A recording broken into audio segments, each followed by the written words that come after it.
Welcome back to Reading with Miss Nickerson, and we have a new storybook collection from Disney. Today we're going to read the first one, The Lion King. Everything existed in delicate balance within the circle of life. In the Pride Lands, the great King Mufasa stood on Pride Rock, celebrating the birth of his son. Days passed and Simba grew into a mischievous little lion cub. One day, his father took him to the top of Pride Rock and explained to him the circle of life. Mufasa told his son that one day, Simba would rule every place the light touched, but he could never go where the darkness touched, including the elephant graveyard. Simba went to visit his uncle Scar and told him he would one day rule over the whole kingdom, but Scar wanted to be king.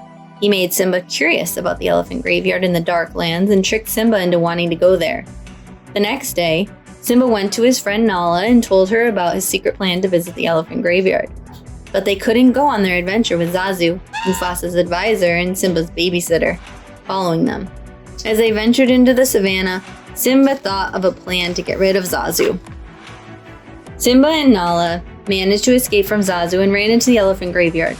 At first, the graveyard was a great adventure, but it quickly became a nightmare. Hyenas chased after them, yipping and biting. Nala and Simba ran in fear from one danger to the next. But just as all seemed lost, Mufasa let out a great roar and came to their rescue. While Nala returned to the Pride with Zazu, Mufasa called Simba to his side.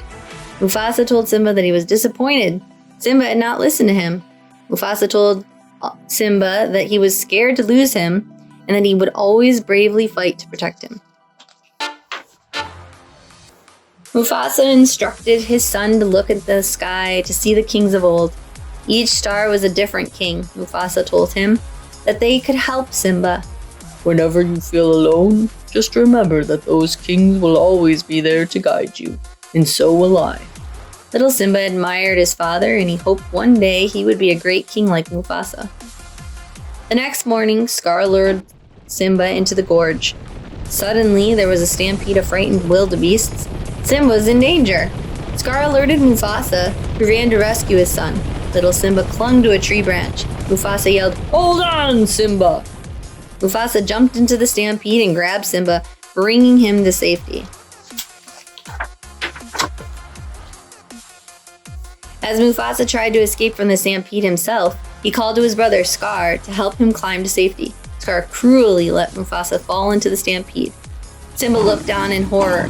As the herd cleared, he went to his father's side and called to him, but Mufasa wouldn't answer.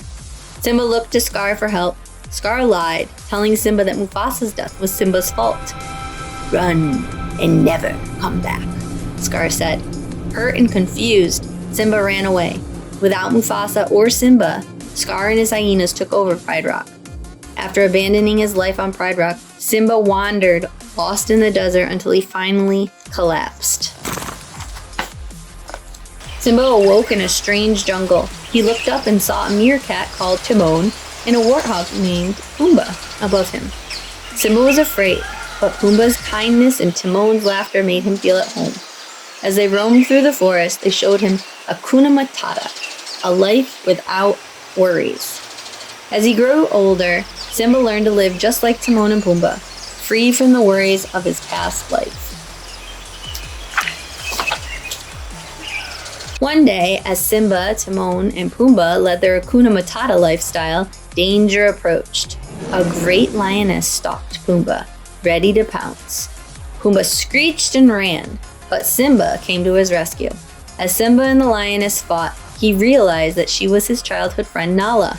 As they reunited and shared their lives, they remembered their feelings for each other and knew it was true love. Nala told Simba of the darkness that had come upon the Pride Lands with the loss of Mufasa and Simba. Simba turned away in shame, and his heavy heart would not let him tell Nala the truth. Nala kept pleading for him to come back, but Simba ran away. Timon and Pumbaa looked on in worry. They thought they were losing a friend. Simba was lost again. Rafiki, a wise baboon, came to him and asked him who he was. Simba no longer knew. Rafiki guided him to look upon the sky where he saw his father's image. Look inside yourself. You are more than what you have become. You must take your place in the circle of life. Simba knew that to honor his father, he had to be the great king he was meant to be. He would return to his home in the Pride Lands.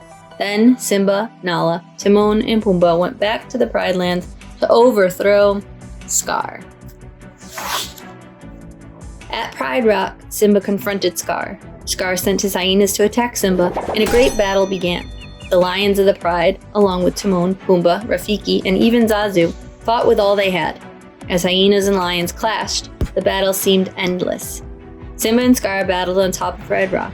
Simba lunged in rage as memories of his father passed through his mind, and soon he was close to victory.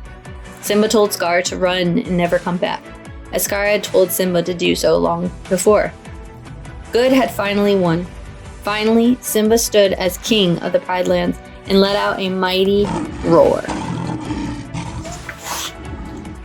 Afterward, Simba and Nala found happiness together, and soon the animals celebrated the birth of a new cub as a new circle of life began. The end.